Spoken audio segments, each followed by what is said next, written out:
اللهم انفعنا بما علمتنا وعلمنا ما ينفعنا وزدنا علما اللهم فقهنا في الدين وعلمنا تعويل. Assalamualaikum warahmatullahi wabarakatuh. Inna lillahi wa inna ilaihi raji'un. Kami mendoakan bahwa seluruhnya milik Allah Azza wa Jalla dan kembali kepada Allah Azza wa Jalla. Namun kalimat ini sesungguhnya dia adalah kalimat yang agung bagi orang-orang yang beriman. Dan kalimat ini bukan kalimat yang berbahaya, tapi di dalamnya ada kalimat rahmat. Barang siapa yang meninggal dan kembali kepada Allah mendapatkan keridhaan kepadanya. Namun barang siapa yang meninggal di balik hal itu, maka hal itu adalah menjadi siksa bagi kehidupannya di dunia alam barzah dan akhiratnya. Sebagaimana yang telah kita dengar berita tentang di pertandingan bola. Jadi sengaja kita mengambil kajian ini untuk sebagai selah dari kisah-kisah kita. Sebenarnya kita menginginkan meliburkan di hari ini, namun alhamdulillah Allah menakdirkan kita untuk menyibukkan diri kita di atas ketaatan dengan dipersilahkannya kita untuk memberikan nasihat. Sedangkan kata Nabi, idza talaba an-nasihah fansihu, jika mereka meminta nasihat kepadamu maka berikanlah nasihat. Jadi pelajaran yang kita ambil dari hari ini, di hari ini kurang lebih 140 orang yang meninggal, yaitu dari penonton para pemain bola, yang dimana pemain bola ini Surabaya melawan Arema.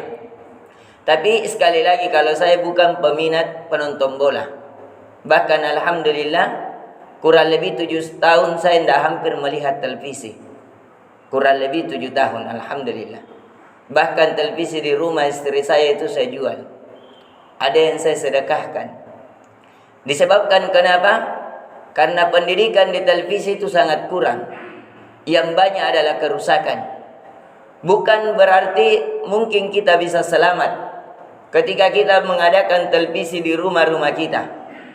Namun anak-anak kita, cucu-cucu kita, keluarga-keluarga kita yang tidak belajar Islam dengan baik, bisa jadi televisi itu menjadi fitnah bagi mereka. Di hari ini kita melihat pertandingan bola.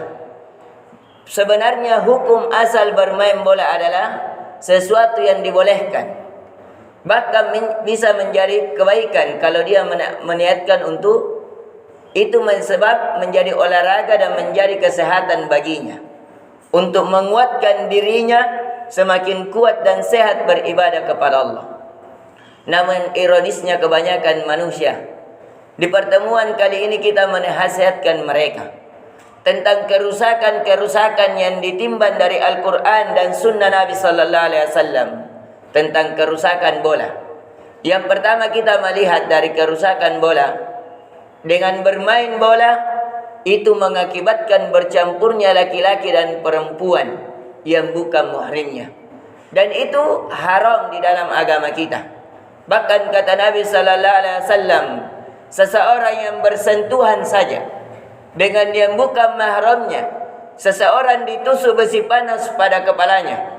Seseorang ditusuk besi panas pada kepalanya itu jauh lebih ringan kata Nabi daripada seseorang bersentuhan dengan bukan mahramnya. Padahal di stadion itu seorang wanita dan laki-laki terkadang bukan bahkan mahramnya, bahkan mengamalkan hal-hal yang lebih itu, bukan hanya bersentuhan. Ini kerusakan yang pertama, bercampurnya laki-laki dan perempuan yang bukan mahram dan mengakibatkan banyaknya perzinahan. Ini kerusakan yang kedua. Dan kerusakan yang ketiga di dalam pemain bola, dengan bermain bola dari sesuatu yang mubah bisa mengantarkan perjudian, dan perjudian bisa mengantarkan kepada pertikaian. Coba kita melihat di antara pemain bola, berapa persen yang tidak berjudi hanya menonton sebagai kenikmatan biasa saja, mengisi waktu-waktunya, berapa persen? Dan banyak di antara manusia yang menjadikan itu menjadi lahan perjudian. Jadi kerusakan yang ketiga adalah perjudian. Dan kerusakan yang keempat adalah pertikaian. Dan itu yang terjadi. Kita melihat pengalaman di hari ini. Di hari yang kemarin terjadi pertikaian.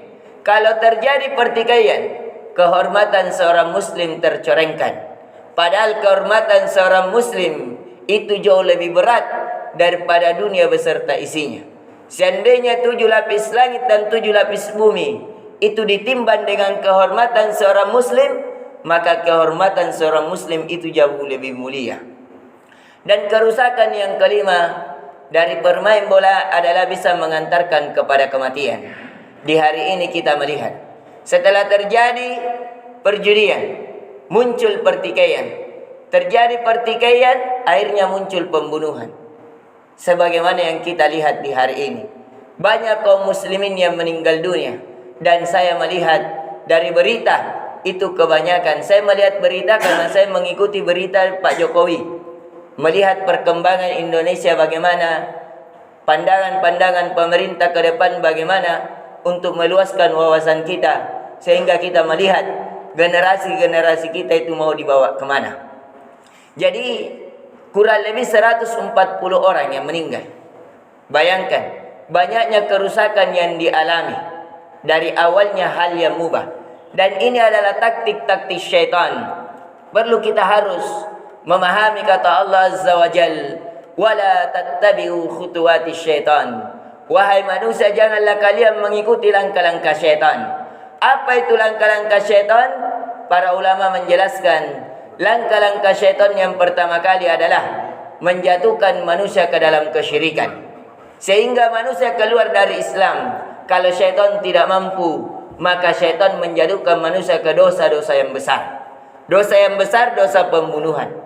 Dosa yang besar, dosa berdusta atas Nabi dan selainnya. Kalau syaitan tidak mampu menjatuhkan kita ke dosa-dosa besar, maka syaitan berusaha menjatuhkan kita ke dosa-dosa kecil namun berkesinambungan. Melihat hal-hal yang haram, mendengar hal-hal yang haram, berdusta, berjalan di tempat-tempat yang haram, itu dosa-dosa kecil. Tapi kalau berkesinambungan, dosa 1, dosa 2, dosa 3 menjadi besar. Sebagaimana kerikil. Kerikil itu yang kita lihat menggunung, padahal dia dari sesuatu yang kecil. Ini kalau syaitan tidak mampu menjatuhkan kita ke syirikan, menjatuhkan kita ke dosa besar, maka dia menjatuhkan kita ke dosa yang kecil namun berkesinambungan. Namun kalau syaitan tidak mampu, disebabkan iman dan rahmat dari Allah Azza wa Jal, maka syaitan berusaha menjatuhkan kita ke hal-hal yang makruh, seperti bermain game, seperti bermainan bola. Itu hal-hal yang dibenci oleh Allah, hal-hal yang makruh. Dan di hal-hal yang makruh, minimal bisa melalaikan kita dari mengingat Allah Azza wa Jal. Karena di dalam permainan bola, itu juga bisa melalaikan seorang hamba dari berzikir kepada Allah. Dan itu adalah hakikat kesengsaraan di dunia, sebagaimana Allah kabarkan di dalam Al-Quran, wa man a'rada an dzikri fa inna lahu ma'isyatan donka. Barang siapa yang berpaling dari peringatanku, yang berpaling dari mengingatku, sesungguhnya ia akan merasakan kehidupan yang sempit. Wa nahsyurum yaumal qiyamati a'ma. Bahkan kami akan membangkitkan mereka di hari kiamat dalam keadaan buta. Na'udzubillahi min dzalik.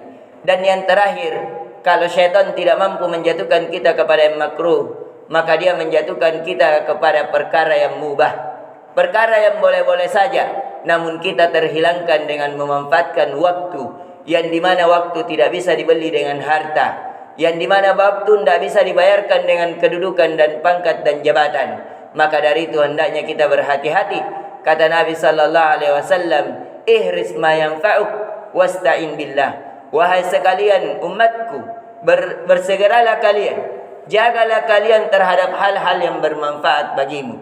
Dan kata Nabi di hadis yang lain, min husni islamil mar'i tarkuhu ma la ya'ni. Dan di antara kebaikan keislaman seseorang adalah meninggalkan hal yang tidak bermanfaat baginya. Maka dari itu hendaknya kita berhati-hati terhadap perkara ini, disebabkan perkara ini banyak melalaikan kita dari mengingat kepada Allah dan bisa menjatuhkan kita kepada yang haram. Semoga nasihat ini bisa menjadi nasihat bagi kami pribadi dan kepada masyarakat kaum muslimin sekalian agar hendaknya menjaga diri dan anak-anak dan keluarga agar tidak menyibukkan diri dari hal-hal yang kurang bermanfaat, bahkan bisa menjatuhkan kepada hal-hal yang haram. Semoga Allah melindungi kita semua dari perkara-perkara yang haram. Innahu waliyudzalika wal qadiru alaih. Subhanakallahumma bihamdik, asyhadu an la ilaha illa anta, astaghfiruka wa atubu ilaik. Assalamualaikum warahmatullahi wabarakatuh.